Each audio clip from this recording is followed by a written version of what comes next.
15 సంవత్సరాల అనుభవం ఆంధ్ర, తెలంగాణ, కర్ణాటక, తమిళనాడులో లక్షల మంది నమ్మకమైన కస్టమర్ల సంతోషాలకు నిలయమైన మీ నివాసానికి అందమైన చిరునామా.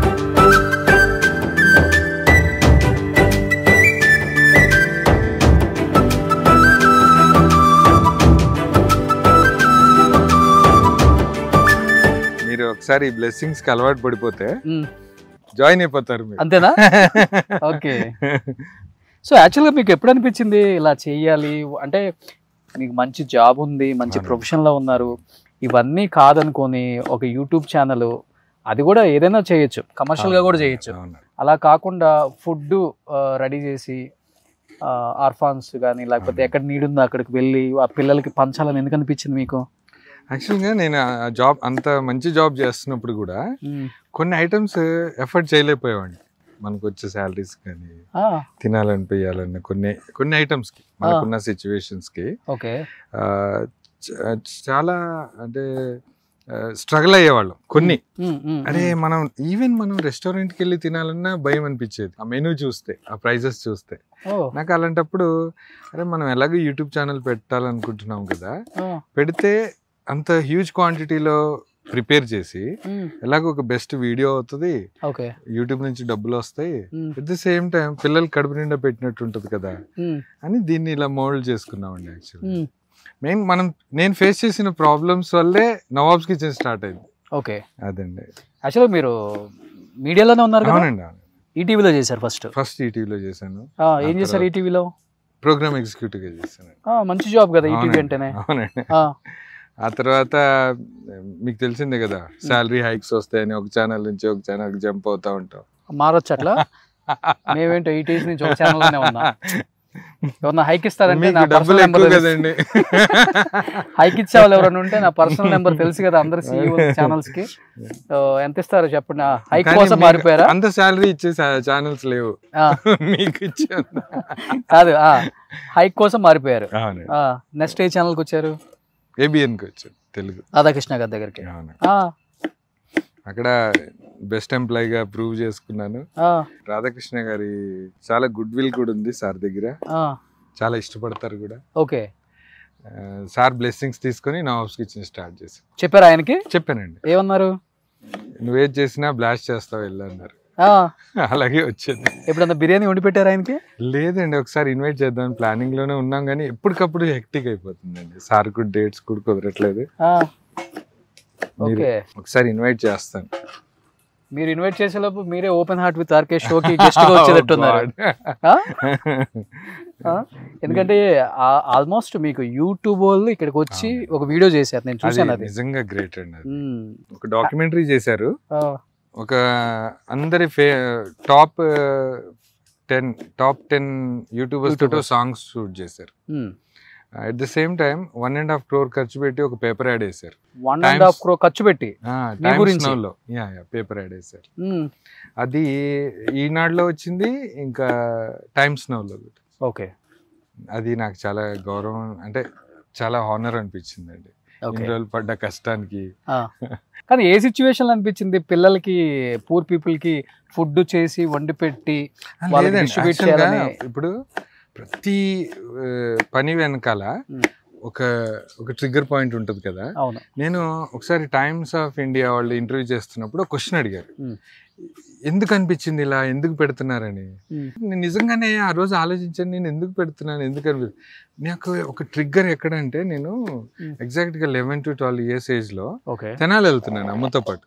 ఇది సరదాగా, ఇది దసరా సంక్రాంతి సెలవులకో ఎప్పుడు వెళ్తుంటే విజయవాడ రైల్వే స్టేషన్ లో 20 minutes కృష్ణ ఎక్స్ప్రెస్ ఆపుతారు. ఓకే, ఆ టైంలో ఎగ్జాక్ట్ గా అది 1:30 టైంలో ఒక పిల్లాడు, నేను విండో సీట్ లో చూస్తున్నాను కూర్చొని. ఆబ్వియస్లీ చిన్నప్పుడు మనం విండో సీట్లు వైపు ఎక్కువ కూర్చుంటాం కదా. కూర్చొని చూస్తున్నప్పుడు నా దృష్టి మరీ బట్టలన్నీ చిరిగిపోయి ఒక చింపిరి జుట్టు వేసుకొని అక్కడ ట్రాక్ మీద కూర్చొని, దాంట్లో సగం ఇడ్లీ దొరికింది మనోడికి, పిల్లగాడికి. అది అంతా మిక్స్ అయిపోయిన పచ్చడి ఆ చట్నీలో నంచుకొని తింటున్నాడు. మేబీ అది నాకు బ్రెయిన్ లో ఒక స్టాంప్ లాగా పడిపోయింది. ఏజ్ లో 11 to 12 years ఆ టైంలో. అప్పుడు మేబీ అది అప్పటి నుంచి ఉండింది. ఇంకా అది ఎప్పుడంటే మనకి ఎప్పుడైతే ప్రాబ్లమ్ స్టార్ట్ అయినాయో అప్పుడు బయటకు వచ్చింది అది. ఓకే.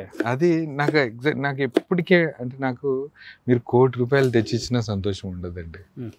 ఏదైతే నేను చేస్తున్నాను వర్క్ దాంట్లో నేను ఫుల్ సాటిస్ఫైడ్గా ఉన్నాను, చాలా ఎంజాయ్ చేస్తున్నాను.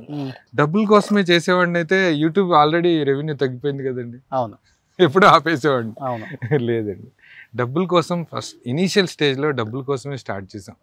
జెన్యున్ గా చెప్పాలంటే అదేలే, శాలరీ సరిపోవట్లేదు. యూట్యూబ్ లో అందరు డబ్బులు సంపాదిస్తున్నారు, ఎలాగైనా ఒక ఛానల్ పెడితే అది క్లిక్ అవ్వాలి. ఆల్రెడీ ప్రొడక్షన్ సైడ్ ఉన్నాం కాబట్టి ఒక మంచి కాన్సెప్ట్ డిజైన్ చేసి ప్లాన్ చేసాం. అనుకున్నట్టుగానే డబ్బు సంపాదించాము. కానీ ఇప్పుడు మనీ అంత మ్యాటర్ కాదండి. వీళ్ళు ఇచ్చే బ్లెస్సింగ్స్ చూస్తే కళ్ళల్లో నీళ్ళు వచ్చేస్తాయి. నిజంగా మీరు ఒక్కొక్క కామెంట్ పాత వీడియోస్ ఇనీషియల్ స్టేజ్లో చేసిన వీడియోస్ కానీ ఇప్పుడు కానీ మనకు వాళ్ళు ఇచ్చే బ్లెస్సింగ్స్ తోటే కడుపు నిండిపోతుంది. అవును, అద్భుతమైన వాళ్ళ ఒక్కొక్క కామెంట్ చూస్తుంటే హాయిగా ఉంటుంది, ప్రశాంతంగా నిద్రపోతాం.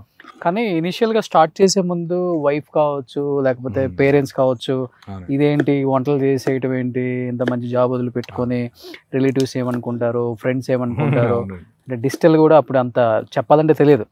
మీరు స్టార్ట్ చేసే నేను కూడా డిజిటల్ మీడియాకి వచ్చానులే, కానీ భయం అనిపించిందా వాళ్ళు చెప్పినప్పుడు, బాధ అనిపించడం, జాబ్ మానేస్తున్నాను? యాక్చువల్గా 2015లో ఈ కాన్సెప్ట్ డిజైన్ చేసామండి, కానీ మాకు అప్పుడు ధైర్యం చాలా.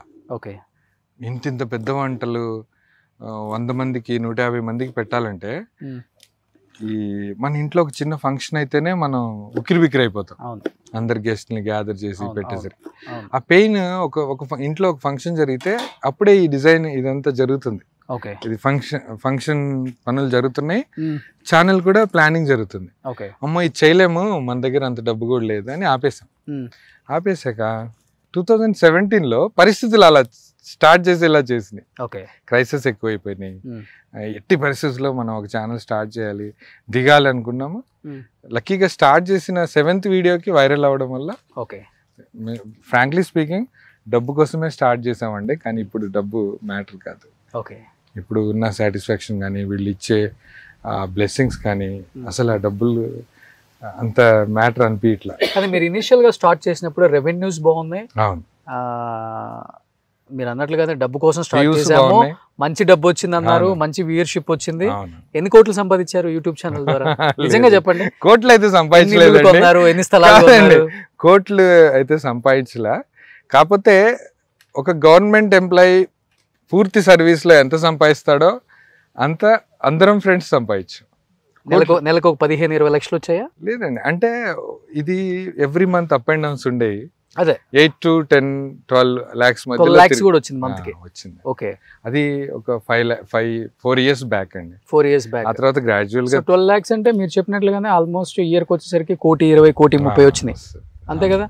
అంటే ఇప్పుడు 10 years అయింది, 7 years అయింది, ఆల్మోస్ట్ ఒక 10 కోట్లు వచ్చినాయి మీకు. లేదు, ఈచ్ వన్ మా ఛానల్ ఎంత పేరు వచ్చిందో అంత డబ్బు రాలే. అదే ఇనిషియల్ గా 3-4 years వచ్చింది, బాగా వచ్చింది. అప్పుడు ఇప్పుడు ఎలా ఉంటుంది అంటే అండి, ఒకేసారి మీరు డబ్బు వస్తున్నప్పుడు సేవింగ్స్ చేయాలనే ఆలోచన రాదు. అవును, అది ఖర్చు పెడతాము, ఆ లగ్జరీ లైఫ్ కి అలవాటు పడతాము. ఇప్పుడు అవన్నీ ఛేదించుకొని ఒక నార్మల్ లైఫ్ బతుకుతూ యూట్యూబ్ లో, అంటే ఇది జస్ట్ ఒక బ్లెస్సింగ్స్ కోసమే చేస్తున్నాం. సుమన్ టీవీలో మీ పర్సనల్ అండ్ బిజినెస్ ప్రమోషన్స్ కోసం కింది నెంబర్ కి కాంటాక్ట్ చేయండి.